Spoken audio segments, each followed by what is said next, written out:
Hello everybody and welcome to the Guitar Cave podcast, the place where me and my guests talk all things guitars, gear, ML and anything else we want really. Joining me today as my guest, he is currently the guitarist for End Paragon and has a solo project called Magnitude 10. His YouTube channel has 2,000 subscribers and rising, covering all topics from reactions and reviews to tips and advice. He is Mr. Jeff Munky. Jeff, how are you, sir? Hello. How are you doing? Did you like the intro? Was that okay? Yeah, that's mate. That's perfect. That's perfect. That's clearly what I'm doing. Yeah. So yeah. Okay, so yes, welcome to the Guitar Cave. Thank you for having me here. Yeah, you're welcome. It's really cool. I want to take it back to the start straight away. So, talk to the viewers, talk to the listeners. Tell us how you discovered guitar. Like how you got into it. Why the guitar? What made you pick it up in the first place? Yeah, sure. So, hello guys. So first of all, I'm Jeff. I'm from France, and so yeah, I've started to play the guitar when I was 13, and basically, I was not really into metal until I was 12, 13 years old, maybe a little bit before than that, but I was really into hip hop when I was younger because. Ooh. Excuse me? That's a quick way to leave. What? No, if you know the good hip hop artists, you're good to go. No, I was listening to Dr. Dre and stuff. Come on. Oh, okay, right. That's the old one. That's the old. The OGs. What? The OGs. Right, I'll let you off that one. And basically, yeah. So until 11, 12 years old, I remember I was on my way to go to school, and the bus was full, right? Right. And only one seat was left, and I'm like, all right, can I have a seat here? It was next to a metalhead, and he's like, yeah, sure. And he was listening to some metal music, and I'm like, well, we know already each other from another friend and stuff, so we're not like strangers, you know. And I'm like, well, what are you listening right now? Well, I'm listening Korn. I'm like, right. Can I have a listen if that's cool? So he gave me the iPod, have a listen, and I was like, what the actual fuck? And that's how basically. Do you remember what song it was? What album? I think it was Blind. Nice. I think it was Blind. Yeah, it was the just after the intro, after the ride. Yeah. I think it was just literally this riff, and I literally felt in love. So that introduced you to like the world of heavier music. Well, to be honest, yeah, to metal music and new metal. Yeah. And yeah, so after that I felt in love, and I started to listen to other bands such as, I don't know, I was listening Limp Bizkit, Slipknot. So the classics. Classics, yes. Absolutely. These are the go-to bands of that era. Mm-hmm. Awesome. Yeah. And yeah, from there, well, YouTube was not really famous like 15 years ago. Yeah. 13 years ago. It was like still starting. They just started 12, to, 13 years old, isn't it? Yeah. But I remember that I watched a live from, I think it was the Rock am Ring. Korn was playing in 2007 with Joy Jordison. No way. And I checked this video, I think, I don't know, maybe 1,000 times. But it was way after I discovered metal. And I was like, man, I really want to play guitar. Awesome. Because I saw Munky playing and I was like, shit. That's how I discover metal music and guitars in general. Oh, awesome. So how did you get onto the guitar? Was it like a Christmas or a birthday present from the parents, or did you... Yeah, well, this same friend's got a brother. And he was doing... He played guitar? Yeah, no, he was playing bass actually. Oh. And in the beginning, I was not supposed to be a guitarist. I always wanted to play the drums. Yeah. Because, I don't know, it's powerful, we've got a lot of stuff, energetic. And yeah, and my parents said, no, you can't have drums because it's too noisy. And you know, electronic drums were not created yet. Well, they were, but they were really expensive. I think that was my mum's reaction when I was a child. I got into like heavier music. Because I grew up on like the 80s power ballads and stuff like that. Yeah. And then, I'll tell you a story. So I find it quite funny how I discovered metal and stuff. Yeah. Because, there was an old game on the PlayStation 2, Gran Turismo 3. Mm-hmm. And the intro music was a feeder song. Yeah. And what I found out was that feeder song, in particular, it wasn't on any of their albums. Mm-hmm. So I couldn't get it. Yeah. This was like before downloading, this was before streaming, everything. So I couldn't get this song and I needed it in my ears on my way to school. And so what I ended up doing, I ended up buying one of those Kerrang compilation CDs. Mm-hmm. And I listened to that one track over and over again. I must have just too many times. That's amazing. But then after a while, because I didn't like the heavier music. Yeah. Like there was Slipknot on there was Rammstein on there was So what did you listen to Kitty. before? It was just more of a, when I couldn't be bothered to keep going back and playing that song back again, I just let the CD play. And over time, I just found myself liking his music more. And my mum used to come in the room when I was a kid and just be like, no, what's this? So you can imagine. My mum said the same. She You said can the imagine her same. disdain over the fact that I play this type of music live now. Like, so. Oh, that's hilarious. Oh, that's a good one too. So it's really similar. Because my parents were like, no, you can't play the drums because it's too noisy, it's so expensive, and how are you gonna learn, you know? Exactly. And I'm like, I yeah. had a little, my first guitar and a little practice amp, and every time I even tried to turn the distortion on, my mum would come and go, no, that sounds horrible, turn it off. Oh, when I received my first guitar, with my friend, when I was to his place, he had the brother, well, he still has a brother, but he was playing the guitar. And he was he was just started playing the guitar. So it was not like professional whatever. It was just for a hobby. And he was playing some Judas Priest. And I was like, mate, can I try it? And when you can't play guitar, anyone that can do anything is good to you. Yeah. Like, I remember it, like, back in the day. Literally. When I was in secondary school, there were these kids a few years above me, and they were playing Thin Lizzy, The Boys Are Back in Town.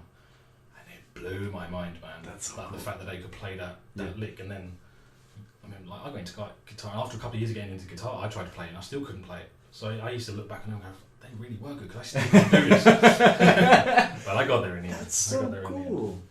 But so after that, my friend just showed me some few riffs about Judas Priest, some riffs from Marilyn Manson, classic. Nice. And classic riffs, let's say. Love a bit of Marilyn Manson. And yeah, from there, I asked my parents, do you think it would be possible to have a guitar for Christmas?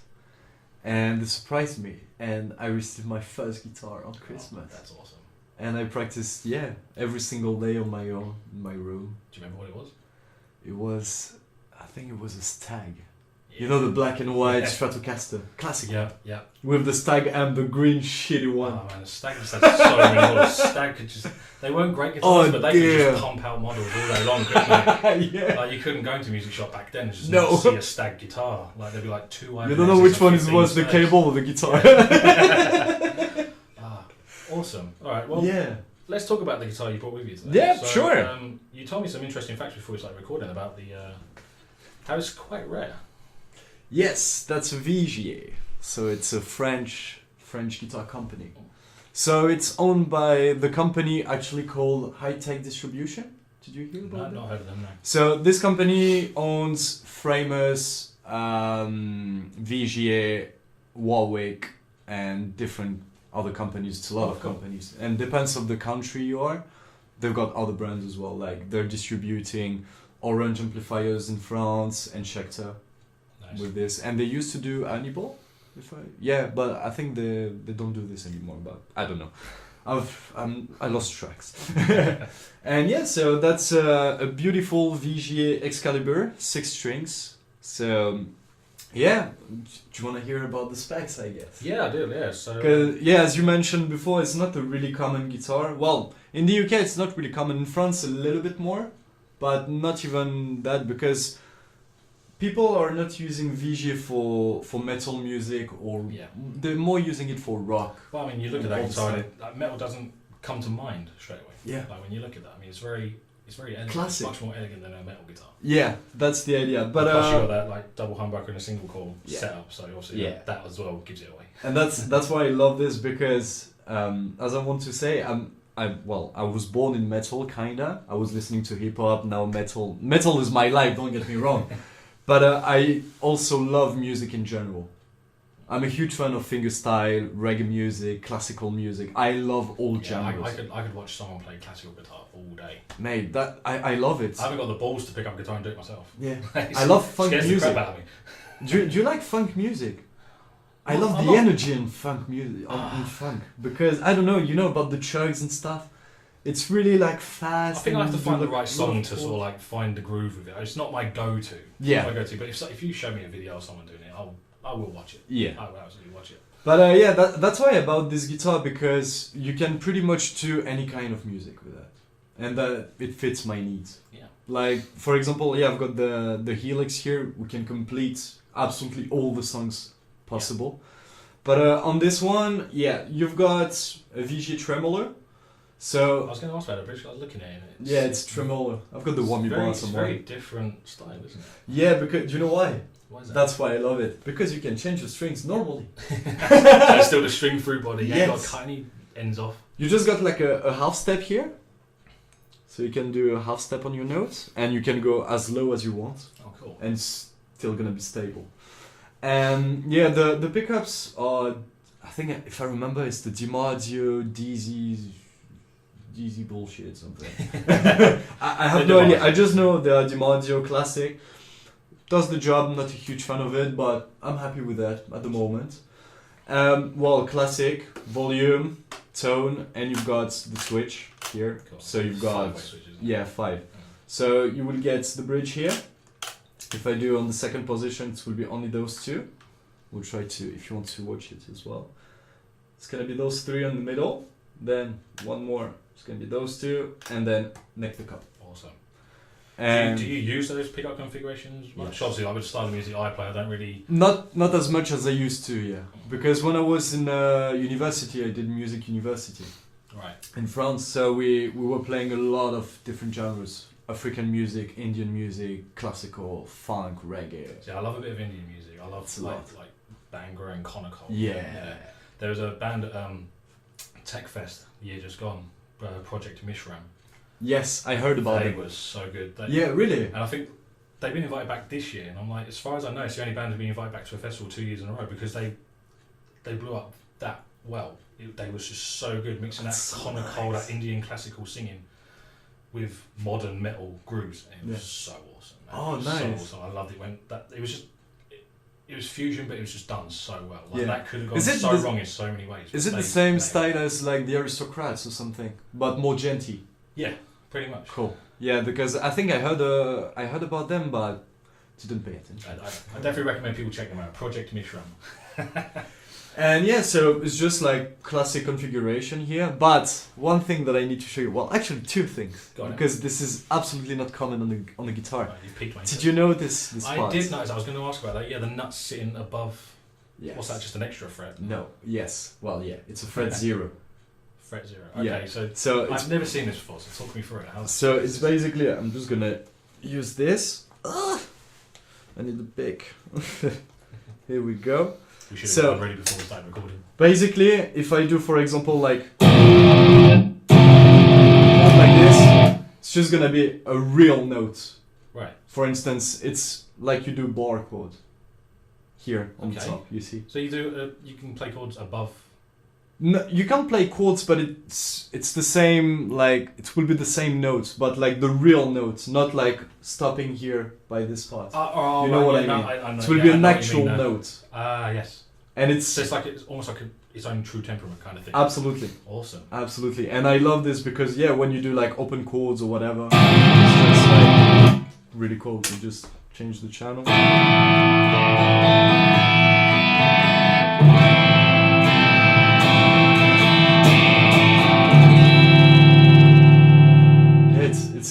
I love it.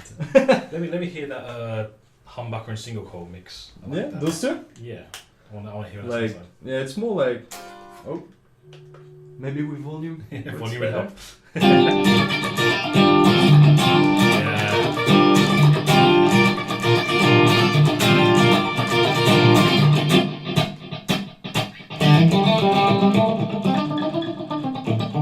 So you can play pretty much whatever you want. That's good. I like that. It's a nice tone. That sounds lovely. Awesome. And the last specs that I need to show you. Oh, sorry, sorry, Mike. That's gonna clip. Yeah. So the last specs that I wanted to show you is this bad boy. So let me show you. Yes, it's black here. So do you know what's this? Do you have any idea? No. So that's the key of VG. They're making carbon neck.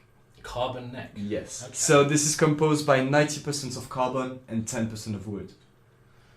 Oh. So what you're seeing on the outside is just the 10% of wood. Inside the neck is 90% carbon. Wow.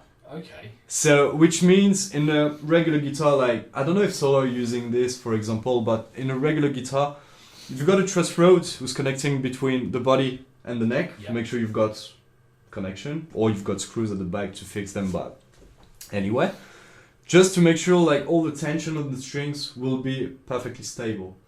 So for example, if you take, I don't know, a plane, or if you take the train or whatever, you will put your guitar in your gig bag. Yeah. You will put it on top, wait for it, take it back. It's hot, then you go, it's cold. When you will take it out, you will be out of tune. Yeah, because wood it warps so easily, doesn't it? Exactly, but that's the power of carbon, because it's so natural, which means that if you go outside from a really hot room, like here, I'm fucking boiling, mate. Like the outside, which is freezing, the neck's just gonna be naturally adjustable. Yeah. It's amazing. Awesome. So it's pretty much not all the time true, but the neck will be automatically perfect. Excellent. And it's completely really natural. I've never heard of anything like that. Yeah. So that's... And you can also, one thing that I love, but I've got the whammy bar, which is a little bit annoying, but you can even tune in drop E if you want. Yeah. With a 6-string. as low as you want. The neck's not gonna move. Awesome. As low as you want. If I want, look, I will show it to you. Like, if I do that, you just...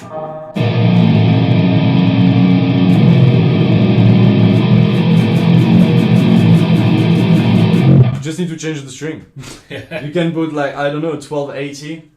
All good. So there's no trouble adjustments for anything. No.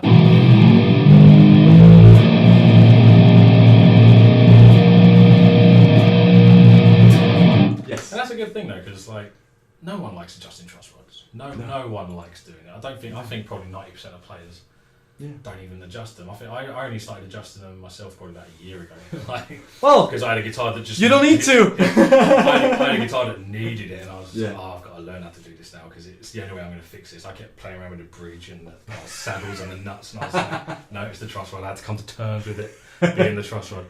Okay, right. While we're on the subject of Vigier, you recently came into an endorsement with them, didn't you? Yes. Yeah. So I just did, yeah. Can you tell us how that came around? Like, yeah, sure. Talk to us about it. Like. So if you like, I can even tell you. Yeah, I'm gonna say that. Yeah, because basically I'm playing with a VG guitar for now, I think 6 years. Is this the only one you've got? Yes, Yeah. that's the only one I own at the moment. And last year I went to UK Guitar Show in Birmingham. Because I think it's a really good idea to make this kind of convention in the UK. Yeah, Not you only can make NAMM. connections and stuff, can't you? So. Exactly. So you've got all the biggest brands who's coming. DLRU. You've got High Tech Distribution, which is VGA, Warwick and stuff. You've got Ibanez, PRS and stuff. And I was like, you know what? I know that VG is gonna be there. So should I bring my guitar and tell the story about how I got this guitar? Because this guitar has a story too. And how I got it. You mentioned they're quite hard to get hold of in this country, so like I couldn't walk into like a high street music shop and pick one up, could I? No. So how did you come about? So that's getting one in over here. I bought it in the second hand. That's a second hand. Yeah. Wow. Because the price of those guitars aren't cheap. They are not cheap. It's 3 times the price of Solar. Yeah.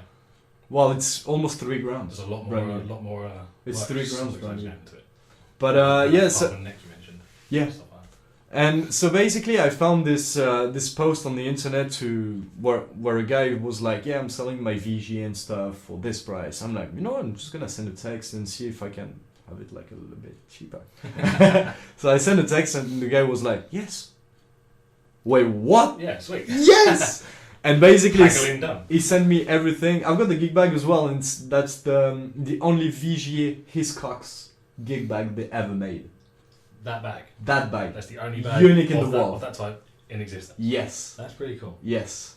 And also, that's one thing I can show you. Maybe I can show you on the camera too, because I think you're sweet. Yeah, they're sweet people. Yeah, they're sweet people. They're really nice. So basically, you can see here the number. Yeah. So I've got the logo 060102. So basically, 0102. That's the date. That's the month. 1st of February. I was born 2nd of February. And this year, 06, is when my first niece was born. Oh, awesome. So this guitar is like... It's special to you. Yes, that's my baby. It's awesome. That's my baby, yeah. And when I received it, I was like, I can't believe it. This guitar is a amazing. beautiful guitar. I love that finish on the pick guard. Yeah, it's a beautiful blue. I love blue color. It's my favorite color, so I was like, yeah, let's take this one. It's a masterpiece. I love it so much. So coming back to the actual endorsement itself, how did that, like, did you approach VGA? Yes. For that? So I brought my VGA with me, and I was like, when I gave the tickets at the entrance, they were like, yeah, you can go and stuff. And then I opened my eyes and like, fuck, they're just right here. First booth. I'm like, come on. Yes. I can't have like look around first. And then I was like, you know what? I'm just gonna go straight away. Yeah. If anyone needs me, they know where to find me. Yeah, literally. And I went to see the guys, and we started chatting. I explained the story about my guitar. Well, about Safira, because she's got a name. Oh. That's Safira. Everyone's favourite guitar's got to have a name. Yeah. Well, she looks like a sapphire, so. Yeah, she does. She does. That suits. She's amazing. And yeah, so I approached them and I was like, hi guys, nice to meet you, blah blah blah. So I'm Jeff, I'm explaining what I'm doing and stuff. I'm telling the story about my VGA and everything. And then we became kind of friends. And I'm like, that's amazing. And I just asked them, when is going to be the next guitar show?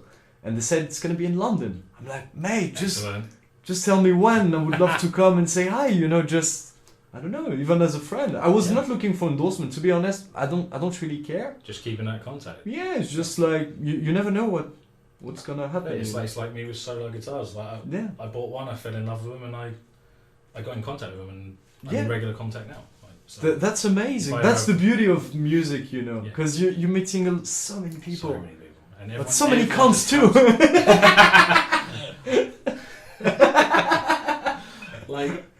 But mostly lovely people. Oh, I say mostly cunts. Half. Half.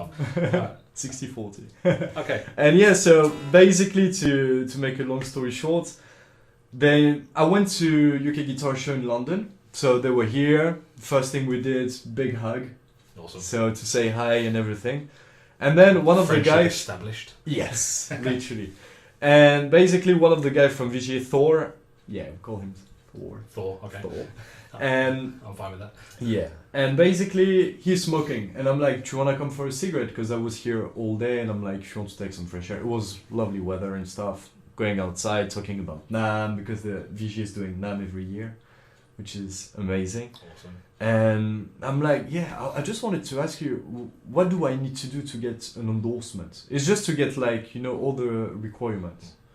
I think that's a question a lot of people are afraid to ask. Yeah. Like no one. But I didn't ask the boss. That was just the employee. Yeah, but that's just to get an idea. idea. To the company in general. Yeah, literally. I've had a couple of people come to me asking about solo endorsements, and I'm like, ask them. That's how you do it. They're not gonna eat you. The worst they say is no. Yeah. Then you try again later. You exactly. Yeah. If you got something to offer, never give up. Yeah. Never give up. No, if you love a company, just go ahead. Absolutely. Just fight every single day. I'm emailing companies every day for endorsements, and I've only got one. Well, mate, it's better than nothing, to be honest. Yeah, that's true. And it's better to be focusing on the one brand or two brands than like 50,000, because it's only 24 hours a day, I mentioned this with a previous guest of mine who had an endorsement as well, and I mentioned how it's a very you scratch my back, I scratch yours kind of thing. Yeah. The company endorse you, that means you've got a recognisable brand name against your name, and then you repay that by sending a positive message about their brand out there. Yeah, literally. And yeah, so it was like, you know what, mate, just ask Ben. So Ben is the boss of High Tech Distribution UK. And I'm like, you know what, I'm just gonna ask him. Yeah. And I asked him and he was like, well, you know what, Jeff? You know when you send me some emails about information regarding UK Guitar Show and stuff? I'm like, yeah. Well, you were already on the artist folders.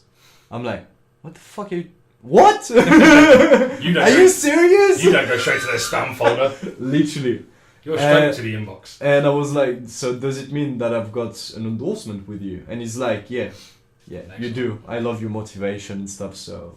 Yeah, there you go. And then I had like... Yeah. I usually don't cry, but it's really rare, you know. It's Yeah. like once every 10 years. But oh my god, this day I almost And you fell don't down. even need to be like a good guitar player, even. Do you? No. You just need to, have, like you said, have that motivation and have that Exactly. drive to push a brand Yeah. to help someone out. Yeah, You know, that's that all you need. I'm really lucky because I do what I want every single day. I'm a guitar teacher. Yeah. I've got my YouTube channel. I've got now VGA, and you know it's really cool to spend time with some like company that you love working with. Yeah. Not working for, but working with. Working with, yeah. That's the important part of it. big difference. And yeah, it's a banger every single day. That's awesome. I'm really happy to talk about them, even if I was not an artist. I'm not here to kiss asses or whatever. It's just like if you love the brand. it, You love the yeah, brand. exactly. Yeah. Exactly. I guess it's the same for you in solar. Yeah, but I mean, I've got the guitars that you see Well, behind you as England well. I did mean, it like, so there's- well. Like these solo guitars are amazing, but I've still got these other guitars in the Yeah. room that I love, and I won't part with them. And because doesn't I mean love them. that you're just gonna Doesn't mean cheat I'm on not loyal, solar. yeah. Seriously. It's not what it looks like. No. I mean, I'll always use this for a live guitar, but other than that, no. Yeah, but All England did an amazing job, and I can understand why you love it. Yeah, oh, they're So great guitars. it's the same for me and Vijay. So if you love like a company, just work for it. Yeah, go for it. Just work on it every single day until it pays off. And talking of companies and endorsements, Yeah. you have another one that you wanted to tell me about, don't you? That was a Yes. recent one, wasn't it? Yes, So it at- just happened. At the time of recording this episode, it Yeah. happened this week, didn't it? Yes, Yeah. So it did. do you So want to tell the viewers who it is and how that came around as well? I did deserve it. Yes, you did. I'm joking. So yeah, basically, I just got a brand new endorsement by the company called Oil City Pickups. Sorry for my French accent. Oil City Pickups. Oil City Pickups. I'll put subtitles there if you need. Yes, please. Yes, please. Cunt. And basically, yeah, it's a British company actually. All right. So they're based in London, in Leighton, and they're basically making custom pickups. Simple as that. Is that what they're doing for you right now? They're making. Yes, So as we they're speak ma- right now, they're making some pickups to your specs. Yes, And for and this guitar, so are you getting like the two humbuckers and a single coil? yes, I will do, but it will be a different configuration than this one. It Okay, will be so different what- settings. What sort of configuration are you gonna go for then? It's gonna be, to be in one word, massive. Oh, what are you going for? Are you going for more gain or less gain? So It will be a high output with mids and high range, yeah. And on the neck will be a little bit, bass mid, awesome. mid bass, yeah. So how did that one come around? How did you discover Oil City Pickups? Like, So but the- bearing in mind your guitar doesn't even have them in it. So Yeah. how do you pick up a endorsement from a company whose products you haven't used yet? So let me tell you, that was really easy. UK Guitar Show. Again, I need to go to this thing. Mate, it's amazing because I was talking with a guy called Michael, and he's running. Do you know the guitar company called Stonewolf Guitars? I do know the company called Stonewolf Guitars. And my he's making really sick guitars. my last guest, Pete Humphreys, recently got an endorsement from them as well. Yeah. Yeah. So that he's gonna that was get pretty he's awesome. gonna get All City Pickups Yeah. because they're working together. No way. That's Yeah. pretty awesome. Yeah. He'll be Crazy world. he'll be happy to hear that. That is great. That is a That's small world. amazing. That's pretty cool. You picked up an endorsement from a company whose products you're not even using. That's Literally.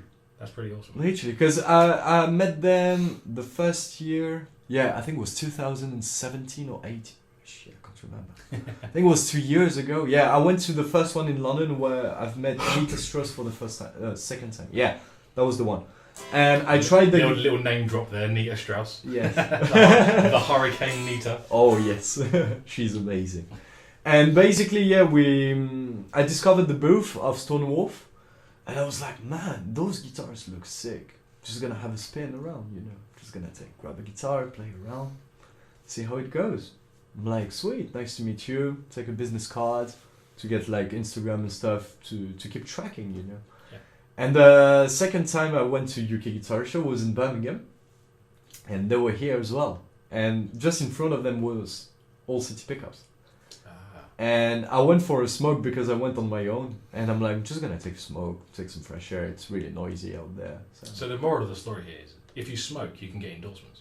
Well, Is kinda, that what I'm doing wrong? actually. Do I need to start smoking? Because, mate, seriously, I was smoking outside. And Ash, so the boss of All City Pickups, was outside smoking a cigarette. And we were just talking about pickups. So we had like a conversation for like about, I don't know, an hour or something. And after that, I was like, yeah, I'm just gonna go home. It's been a long day, go back to London and stuff. So just keeping, contacts, informations and stuff. And yeah, and after that, one of my friend Joey from the band, do you know the band All Blood? I've heard of them, yes. Yeah, so basically he's now working with them, and he talked to me about All City, and I'm like, mate, I know All City. They're making pickups for Stonewall guitars. I love it. And now he's working with them, and I had the chance to see Ash again. And after that, I was like, yeah. So just basically explaining my motivation that I would be more than happy to support them and promote them. And that you'll be a good ambassador for the brand. Yeah, exactly. Yeah. Because as long as the guy is lovely with me, I'm gonna be lovely too. Yeah. Because the first feeling, like, if you want to get an endorsement or whatever, it's not about like the skills or the reputation. Yeah. It's just being a fucking human being. Yeah. If you're a cunt, see ya. Yeah, you can be Ibanez, you can be whoever you want. If you're a cunt, yeah, you're out the door. You are out the door. Completely. Yeah, you can give me 100 grand. I'm not gonna work with you. Simple as that. Awesome. All right, cool. Yeah. Let's move away from the guitar and let's go down the cable into what we got down here. Let's talk about you brought the Line 6 Helix with you. Now, I've been wanting to see one of these in action for the longest time, so I'm quite excited to see. To be honest, it's more like plug in, just plug in and play. Plug in and play. So what are you doing when you're creating a tone here? Like, so when you're tone searching for this thing, what are you doing? So I don't know if I should mention this, but it's gonna be funny. So I'm a big cheater, not with girlfriends or whatever. I hate that. But I'm a big cheater on my tuning, let's say. Okay. Because I don't like having a lot of pedal. Shh, don't say. Okay. But yes, that's the idea. So I'm using a lot of tunings for YouTube videos, creating songs and stuff like that. And I'm sick of having like 10,000 guitars for each tunings. Yeah. I'm sick of it. I love my guitar. And then you don't use one for a while and the strings go nasty and you need to change them again. It can be. It's getting expensive by the end of the month with all the strings. Seriously, when you've got like 6 guitars. Yep. Shit. So I found the perfect solution. Helix. Pitch shift. See ya. So yeah, right now I'm currently working for my band called End Paragon, and I'm using, I'm not playing with the 6-string at the moment. I've got a 7-string at home because I love 7 strings too. Yeah. I'm a huge fan of Korn, so... Yeah, you would be. Yeah, but if I wasn't, keep on 6-string. See ya. But yeah, my signal chain is pretty easy. So that's my VGA presets for today. Okay. So I'm using the pitch shift to get a really cool... So what tuning are we in? Drop D.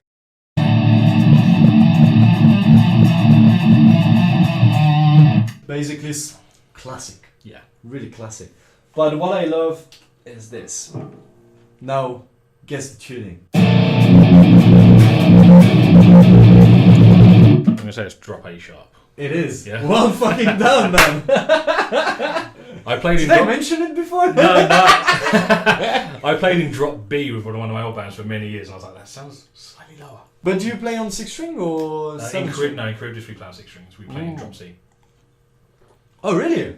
Yeah. I thought it was drop B. No, everything in drop C. Everything in drop C for us. So. Oh, that's cool. Good to know.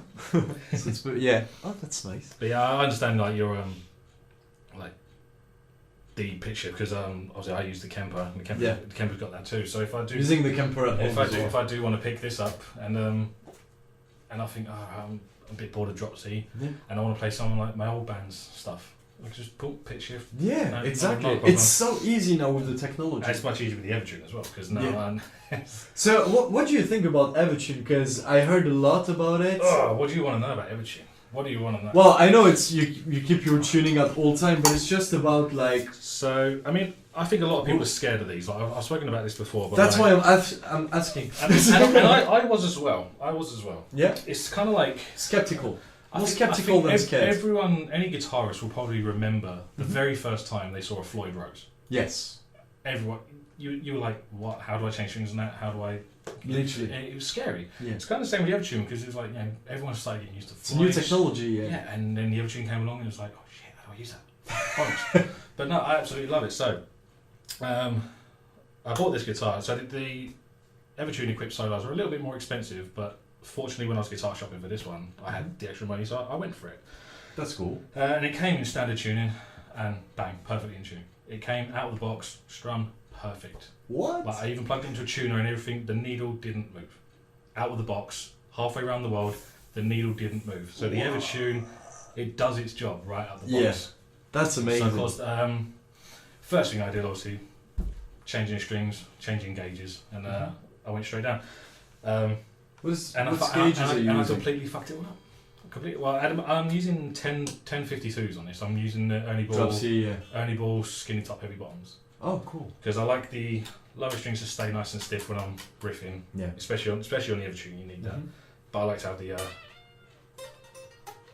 I like to be able to bend a lot. With that was my question. How do you set up your Evertune for make sure you can bend? Yeah. So what keep the tuning? So I'll tell you about this.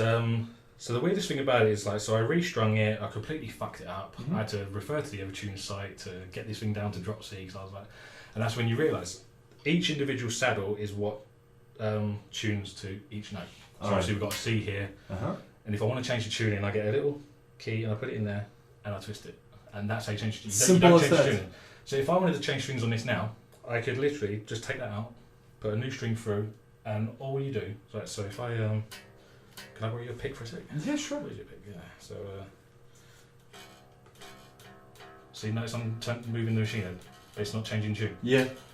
But what it is, so when you do that, when you restring this guitar, you put the string through, and that's what you do. You go up until you get to this point that I'm in now, where the tuning stops. Yes. Because now I know that's a C, and what that is referred to as zone. I think that's zone 1.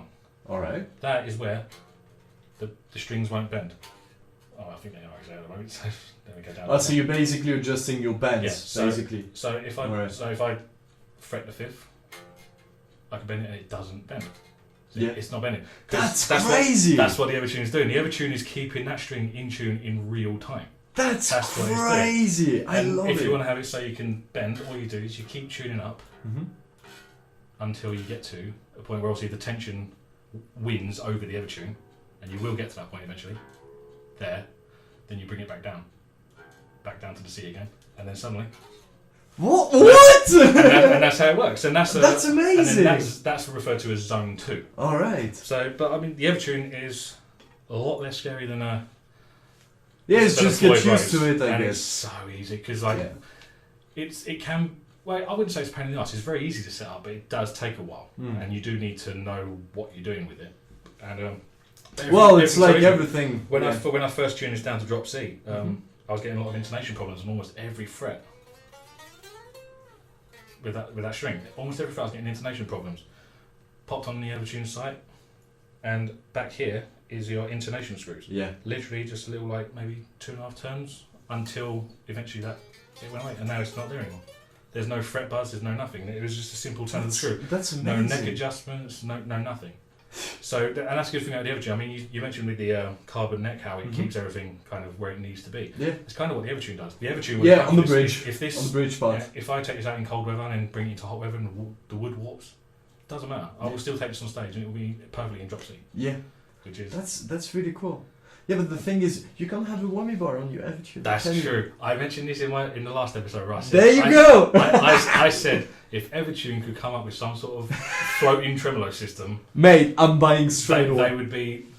I'm sure they're working on something, to be honest. In a lab somewhere. Yeah, literally. But yeah, no, that's the Evertune in a nutshell. It's once you've got it sussed, it's so easy. But no, you might have to do a little bit of adjusting down there when you change the strings, but very minor, very, very, just a couple of little tones, and that's it. And it's so easy. Yeah, but I think it's cool it's good to know. I think I might have one on my 7 strings, because we're playing gent and modern metal, so it makes sense. Yeah, it'd be really good. And see, one of the things I'm looking forward to with this is this hasn't been in the studio yet.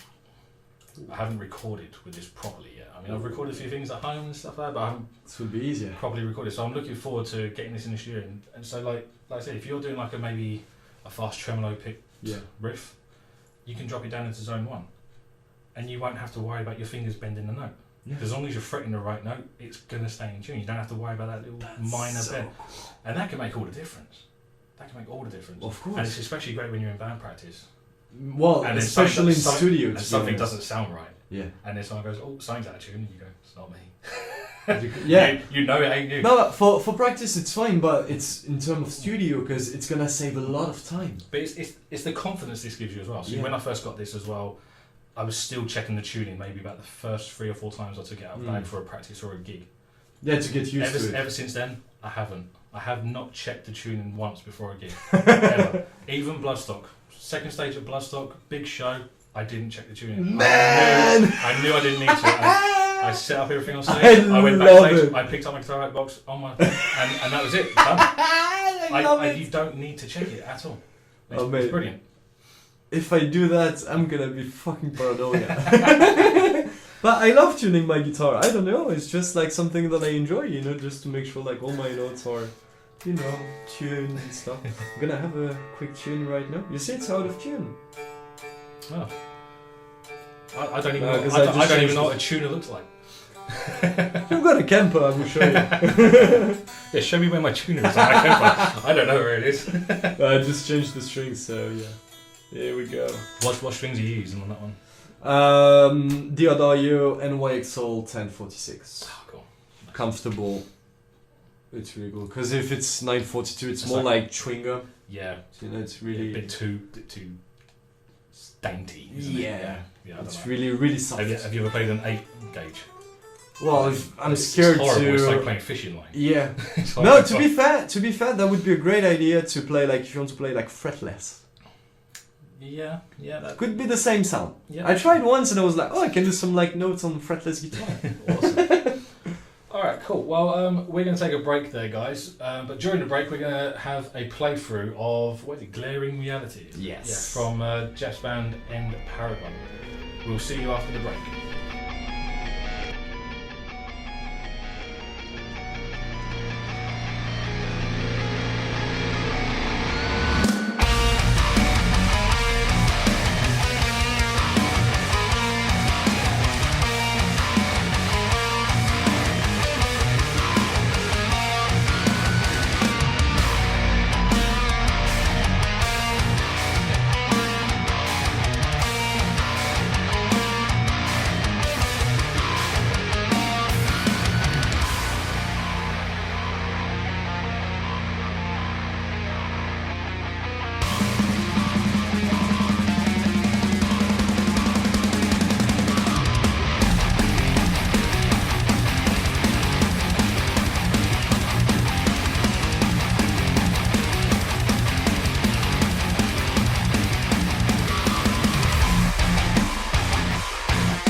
Alright, that was Glaring Reality by Jeff's band End Paragon. That was a fucking awesome track. I really fucking enjoyed that. Like, thank you very much. So, let's talk about your writing process. What are your influences? Where did that song come from? So, well, the story, not about the lyrics, but how we did the song is basically Pavel, so the singer of the band and producer. So, for good guy, man. Good guy. Very good. He produced Charybdis' last album. Yeah. So basically, we've got now we're together, and he's the singer of the band, and as you know, he's a producer. Yeah. So he's mainly a composer as well. He's a really sick composer. Yeah. So basically, one day, because we live together, and one day it was like, "Yo, mate, you need to write us a riff, like to make sure we can get circle pit and getting mental." So I could picture a circle with that. So basically, I came up with the well, it wasn't like this in the beginning, but I came up with this one. Cool. And basically, it turned it to do something more interesting. So.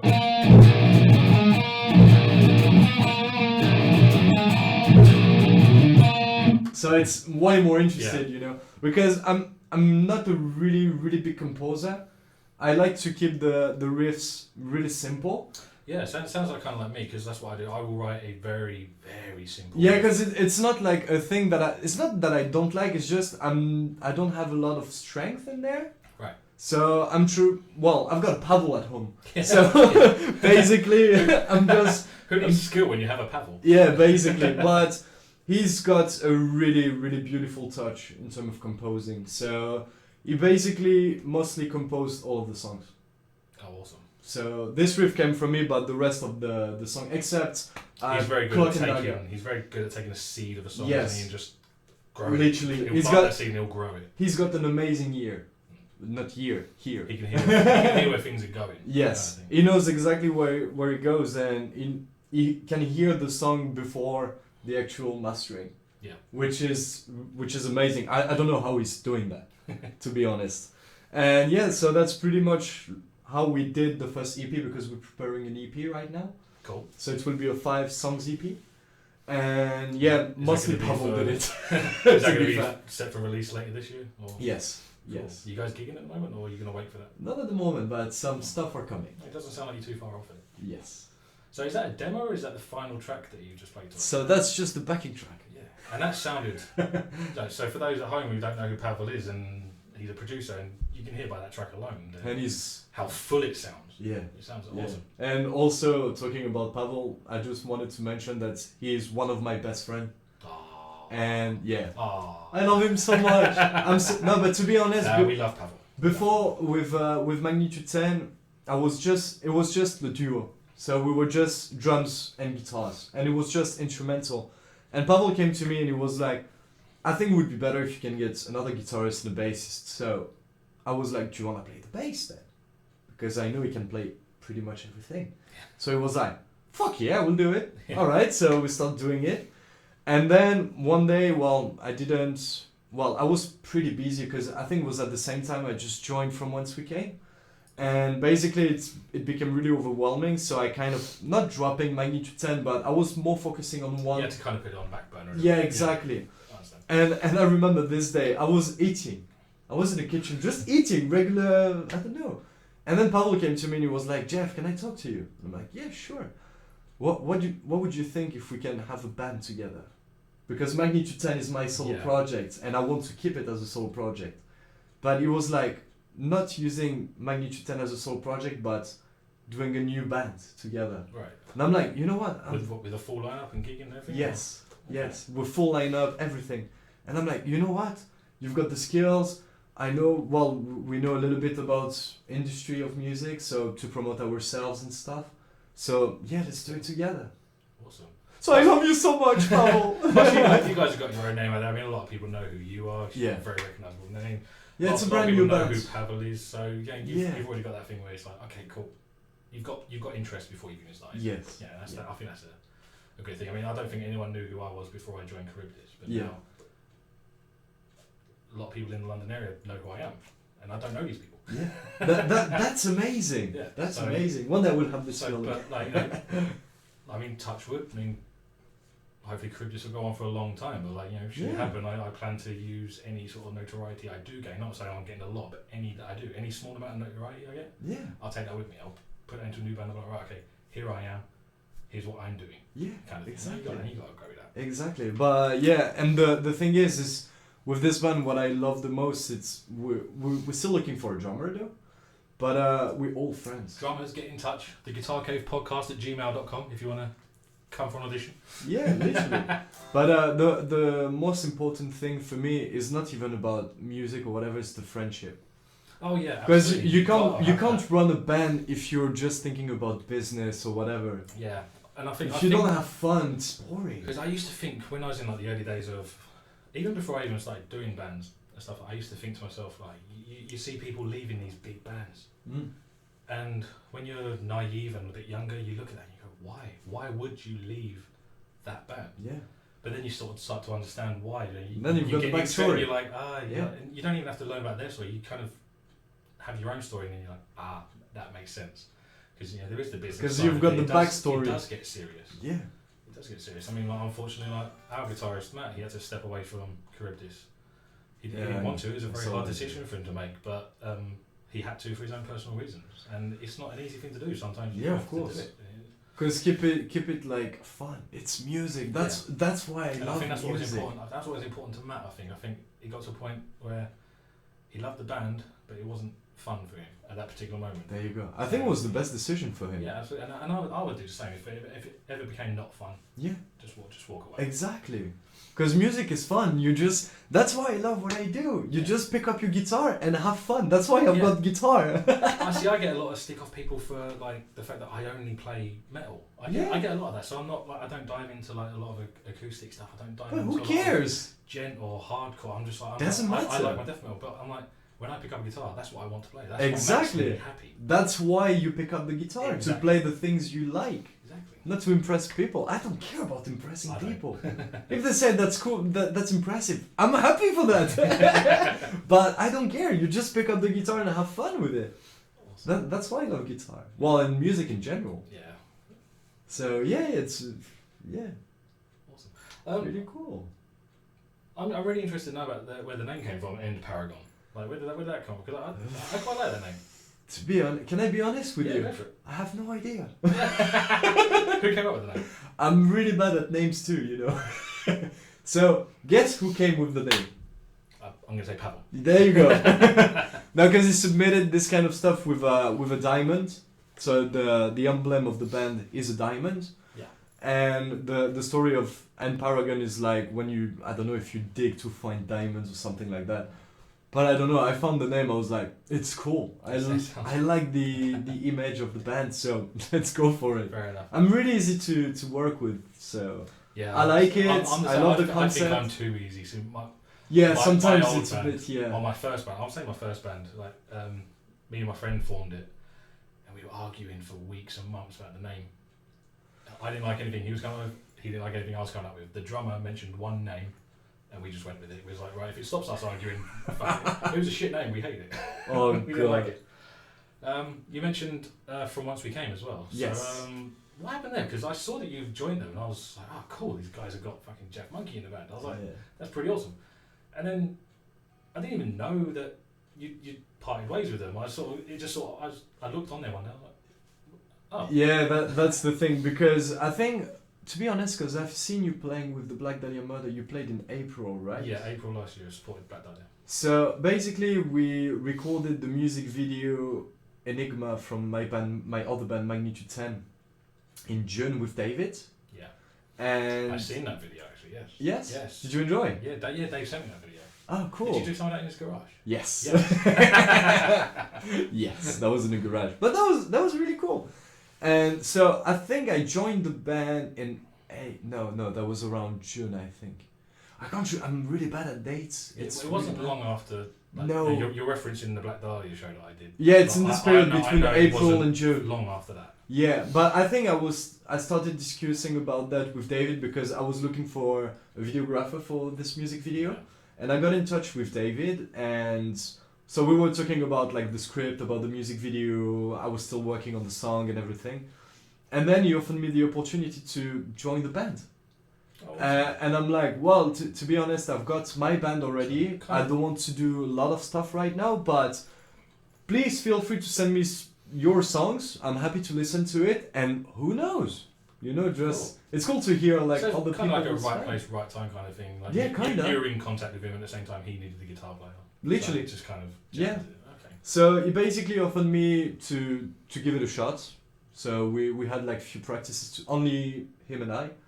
And if it's well, and I'm like, you know what, I'm really happy to join the band if that's cool with you guys, because Magnitude 10 is my solo project. So Dave's a nice guy. He's easy to talk to. yeah, it's lovely. Dave's got a lot of time for people. That's what I like about Dave. Yeah.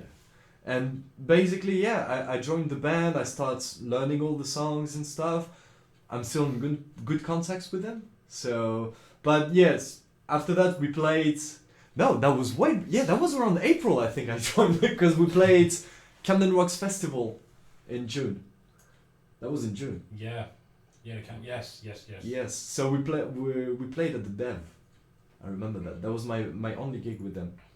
Oh, you only did the one? Yeah. Oh, fair enough. And basically during summertime, it became really overwhelming for me because I was working in a burrito place in Tortilla. Nice. I was working 3 burritos every day, mate. That was amazing.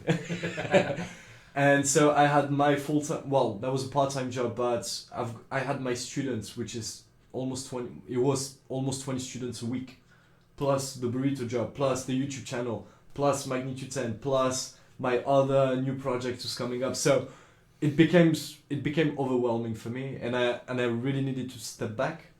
And I said to the guys, it's not because I don't like you or whatever, it's just financially I can't make it. Yeah. Basically, I couldn't make it because I was just leaving my part-time job to make it full-time. And you need to give the band the time it needs. Then Exactly, it's because it's not easy, this band stuff. Of course, because a band is it's not like you're losing money first, but it's a big investment. Yeah. In terms of time and money. Yeah, it absolutely is. I mean, like when you go away, Exactly. just for one day for a show, you got to feed yourself. Exactly. You gotta pay for petrol. Exactly. And So I then, couldn't. When you're on the underground scene like we are, the fees ain't going to cover that, especially for a 5-man plus band. Yeah. Yes. Play Camden Rock Festival. Do you think? How much do you think they will pay us? Not even beer, seriously. Well, I'm not drinking anymore, but still.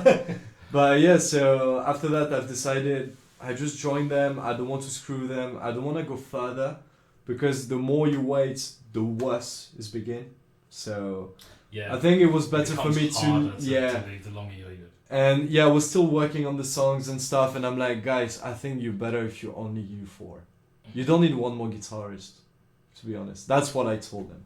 Because in my opinion, that's the truth. David's doing the job in the guitar. He's a good guitar I have player. nothing to Very say good about guitar that. player. Awesome. So just, sample it and, I don't know, just put another guitar. But Excellent. it was a little bit sad, but it is what it is, unfortunately. Yeah.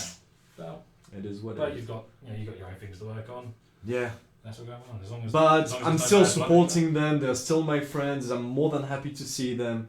They're still my mates, otherwise. And yeah, it's fun. Awesome. Yeah, Absolutely. it's just life. All right. I want to switch topics. Yep. And let's move on to your YouTube channel. Yes. So, how long has that been going now?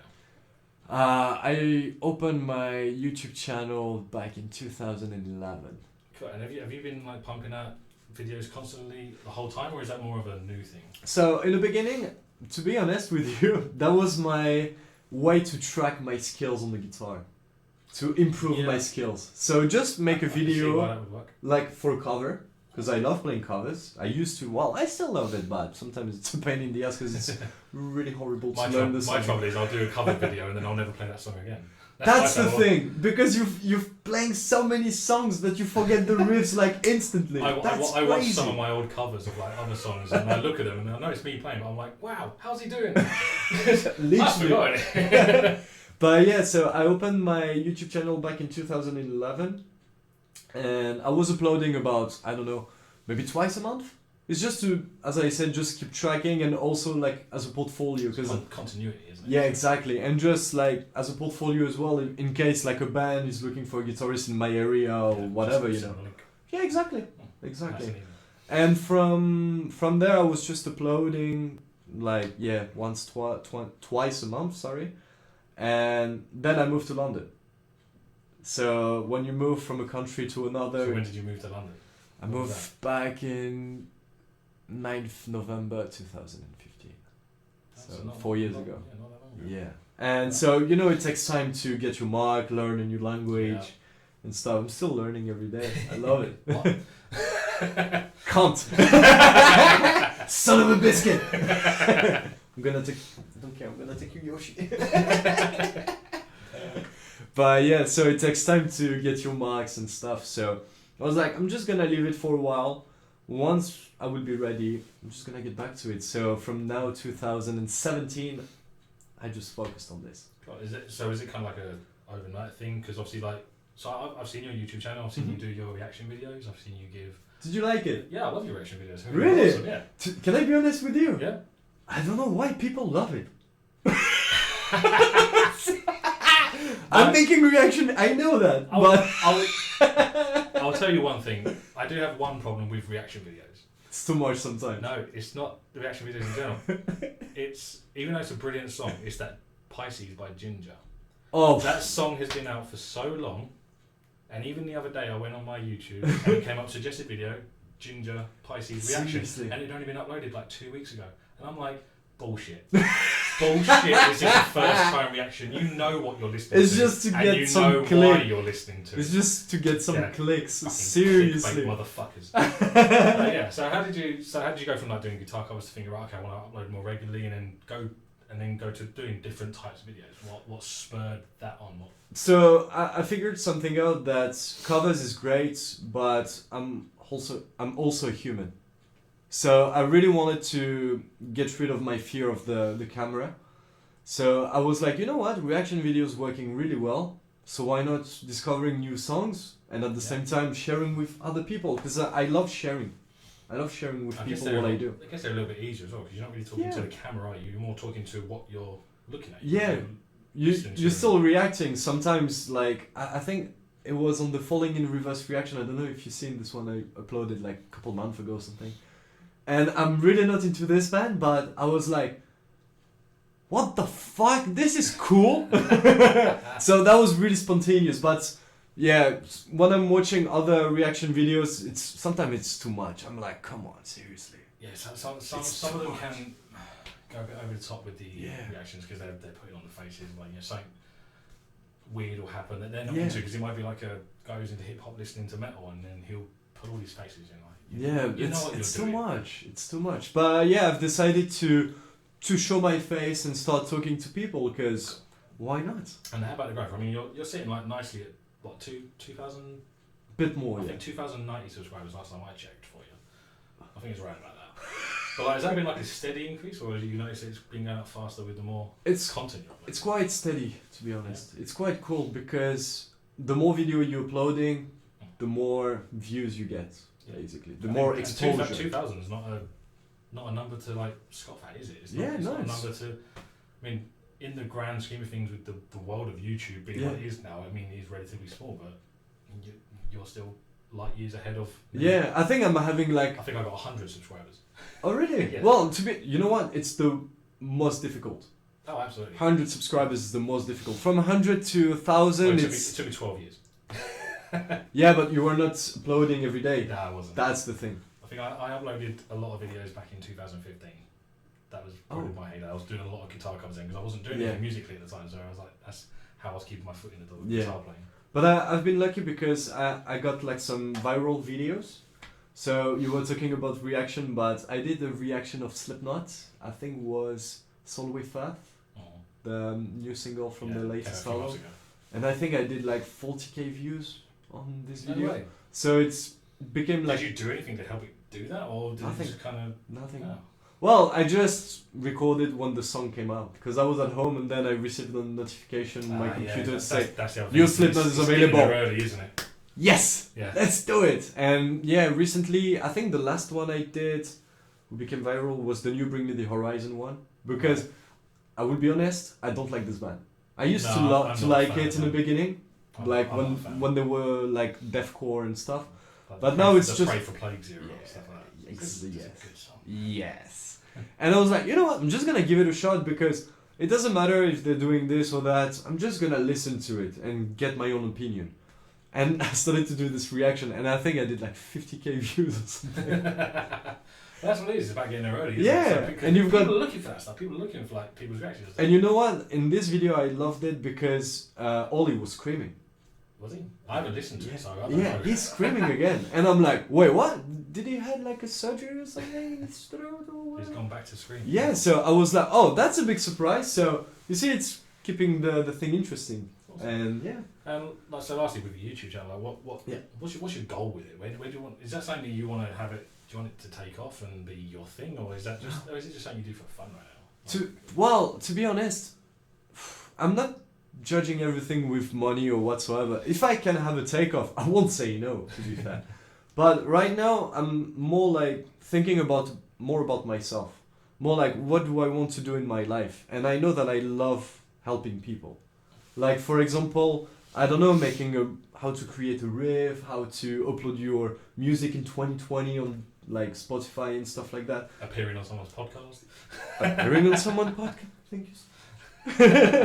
And yeah, it's just like helping people give my opinion in public, because a lot of people are just talking like this, but you know, they're not sharing their experiences or something.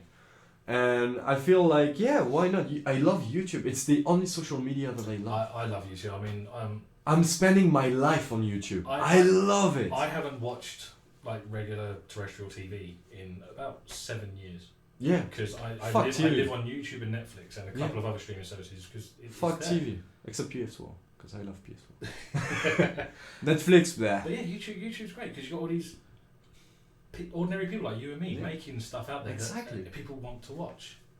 Yeah. Like, it's brilliant. And that's the thing with YouTube. You've got the comment section. Yeah. So when people are just typing something about the video you just made, you can reply live, and that's amazing.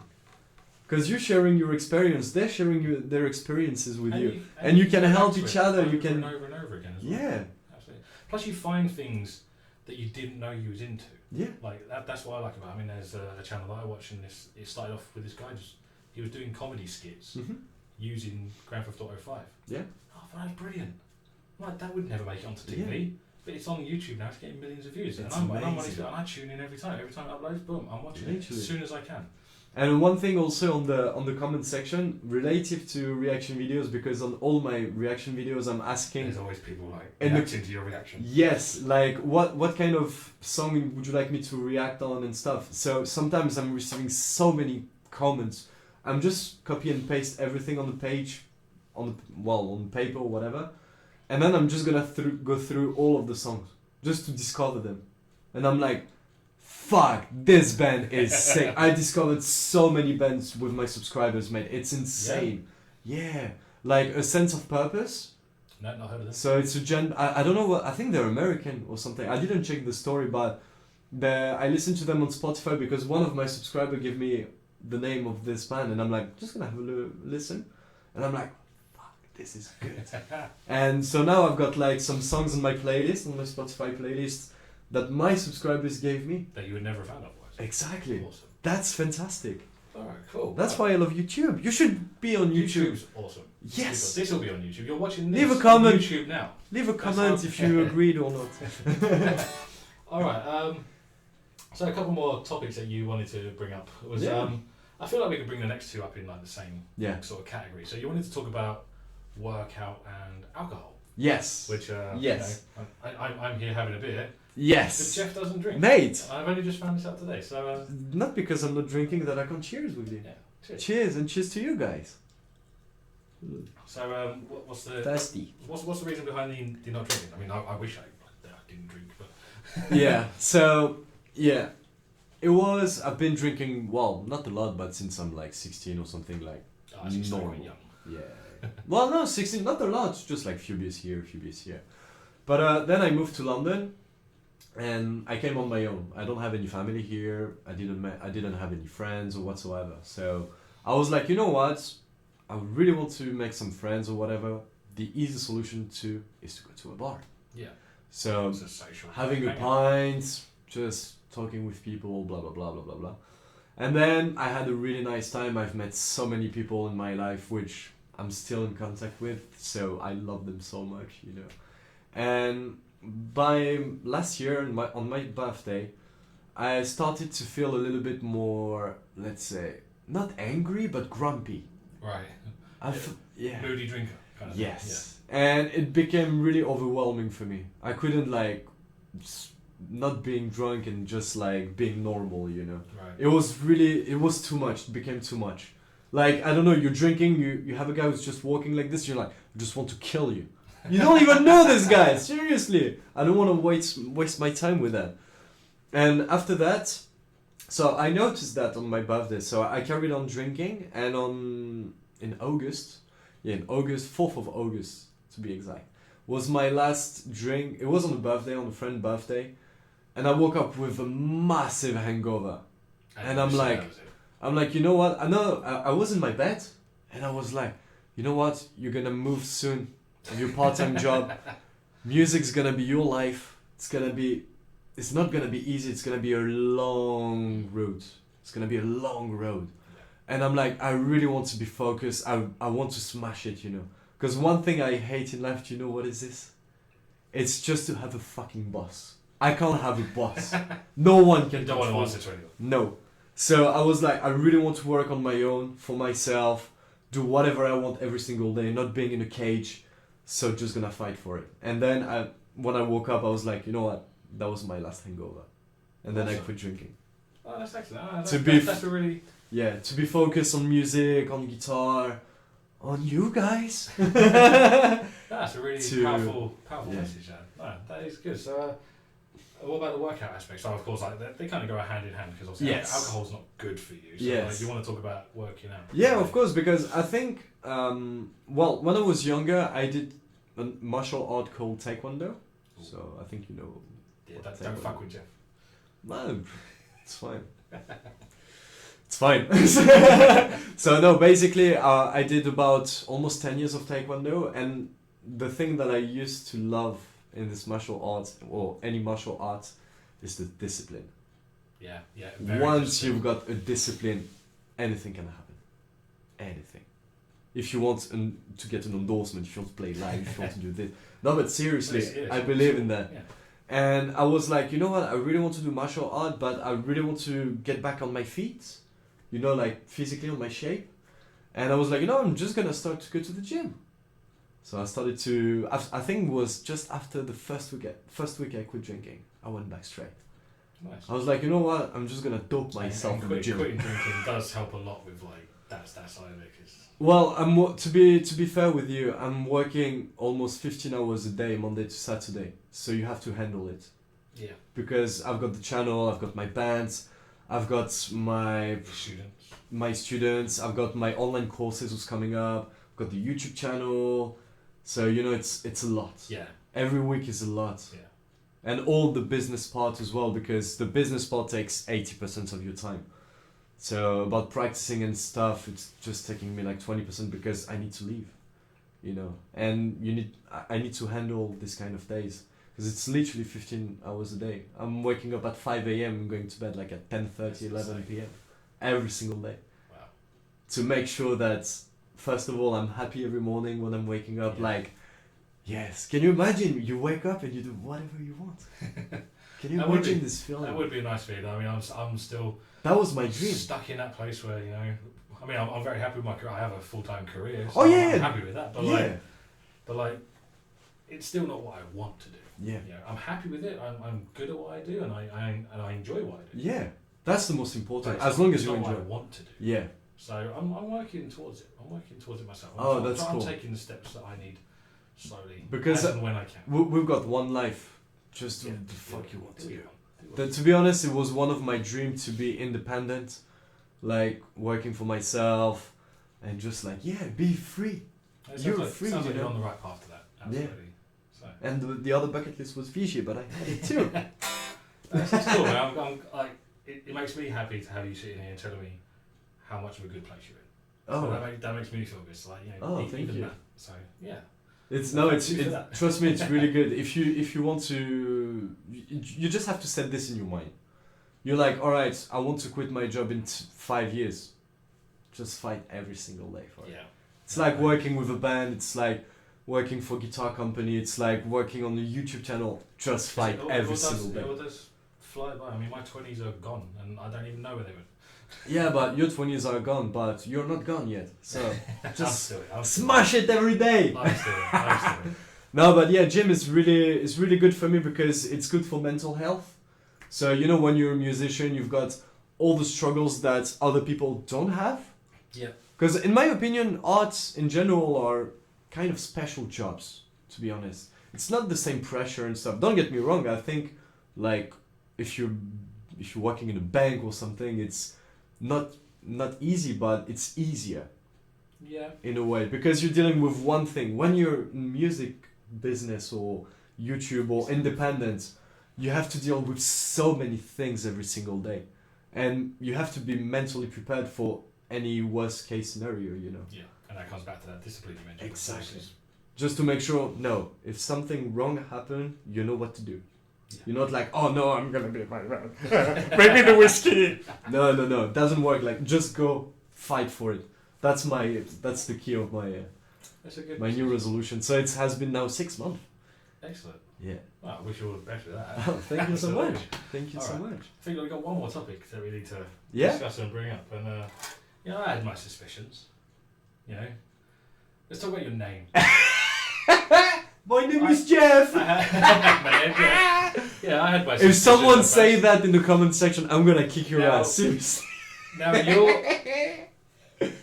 you're giving this to me almost like a podcast exclusive. You haven't told this story as to the name, have you? Yeah. You haven't told it the public. Exclusive to the podcast, to your podcast. All right. So go on. We're gonna have a real name reveal, aren't we?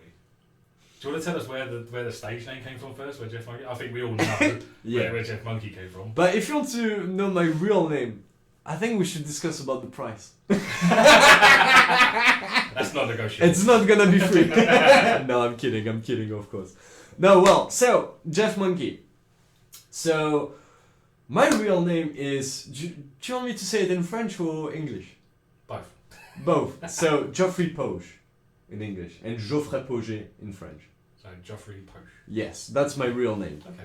And basically, when I was... I think when you were like 11 or 12, is it high school? No. No. I don't know the school system here. Is it the college? No. Secondary school, I think. Yeah, secondary school. Yeah. Secondary school. Yeah. So I was in secondary school, and we had some English lessons, and I will remember that for the rest of my life. My English teacher came to me, and she was like, "All right, Jeff, I don't like your real name, so I'm gonna call you Jeff." I'm like, she just made that decision. Yeah, she's like, she just decided she don't like your no. name. She asked my opinion. Do you mind? I'm like, no, go for it. Fair enough. And then everybody in school called me Jeff. So it became Jeff. So that's weird, but and that's just stuck with you. Yeah, literally. And about Munky, it's just because that's how I discovered metal. Yeah, and Korn is my band. That's my favorite band. That's everything I love in music in one band, basically. Because if you know Korn really, really well, they play everything throughout all the albums. They can play funk, they can play whatever. Because you've got like really punchy groove bass and stuff. You've got like really dark chords and stuff. And I think they complete me. So yeah. And I picked the name Munky because to make an honor to the guitarist of Korn, Munky.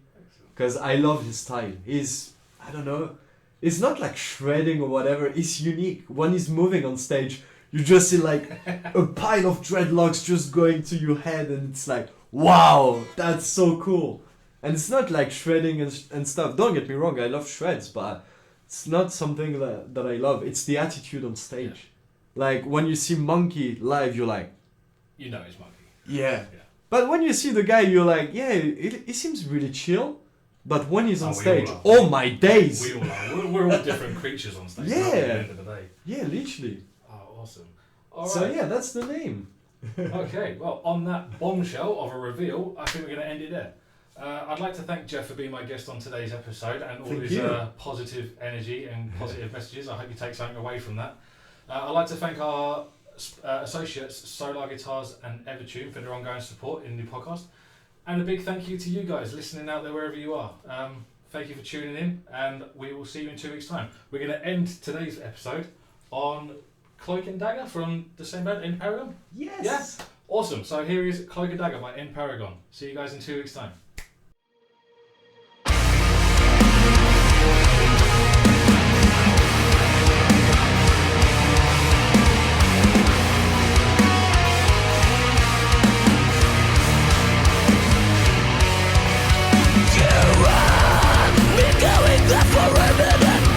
Rats of the city, walking dog on the prentice storm.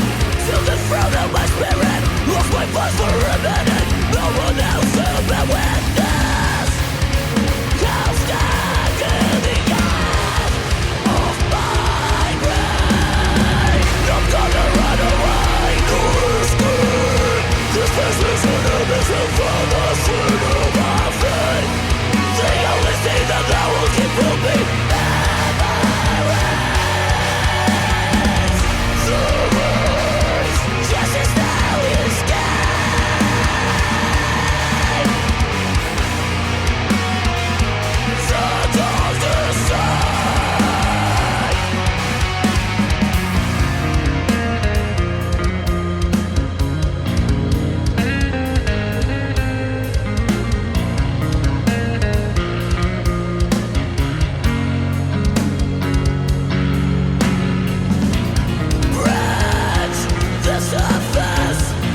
acceptance is purchase.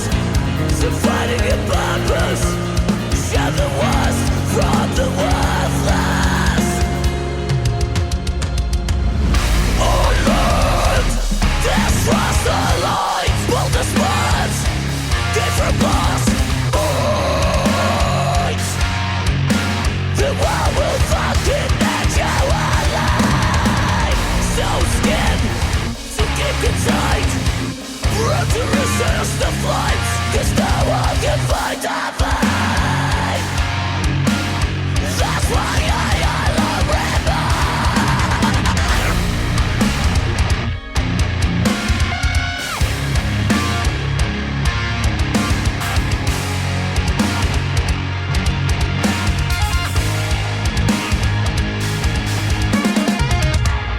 But if they have that feet drowned in the blood I bleed.